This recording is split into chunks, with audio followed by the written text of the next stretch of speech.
Hello friends, you have chosen to watch this video because life and death might have become very much significant in your life.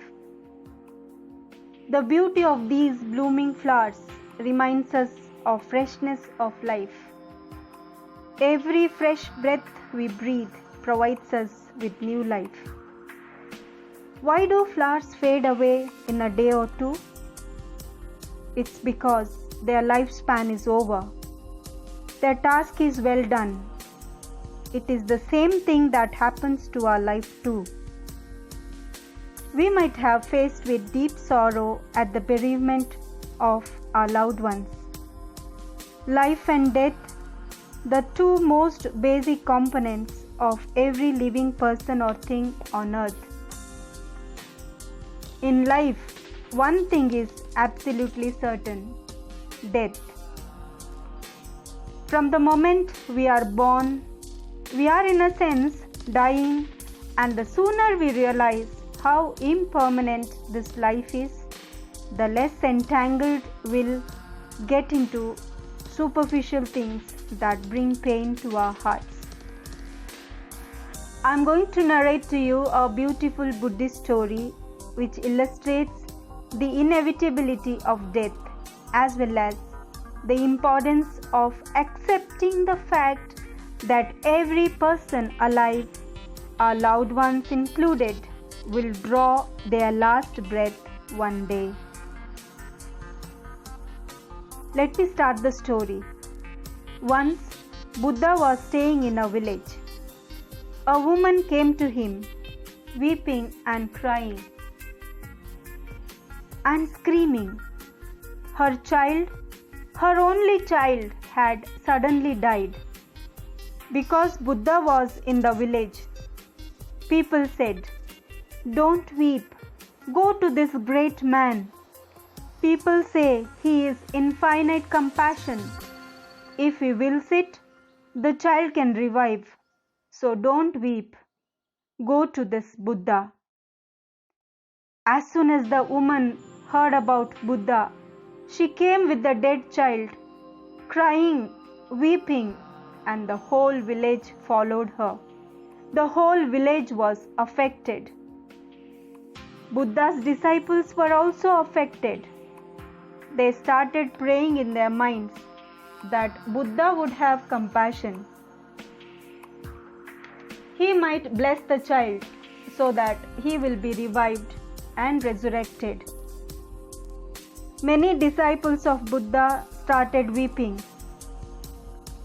The scene was so touching, deeply moving. Everybody was still. Buddha remained silent. He looked at the dead child. Then he looked at the weeping, crying mother, and he said to the mother, "Woman, don't weep. Just do one thing, and your child will live again. Leave this dead child here. Go back to the town. Go to every house and ask every family if someone has ever died in their family, in their house. And if you can find a house where no one has ever died, then from them bake something to be eaten, some bread, some rice, or anything. But from the house where no one has ever died, and that bread or that rice will revive your child immediately. You go, don't waste time." The woman became happy. She felt that now the miracle was going to happen. She touched Buddha's feet and ran to the village, which was not a very big one. Very few cottages, a few families. She moved from one family to another asking, but every family said, "This is impossible. There is not a single house, not only in this village, but all over the earth. There is not a single house where no one has ever died. where people have not suffered death and the misery and the pain and the anguish that comes out of it. By and by, the woman realized that Buddha had been playing a trick. This was impossible. But still, the hope was there. She went on asking until she had gone around the whole village. Her tears dried. Her hope died. But suddenly, she felt a new tranquility, a serenity coming to her. Now she realized that whoever is born will have to die. It is only a question of years. Someone will die sooner, someone later, but death is inevitable. She came back and touched Buddha's feet again and said to him, "As people say, you really do have a deep compassion for people."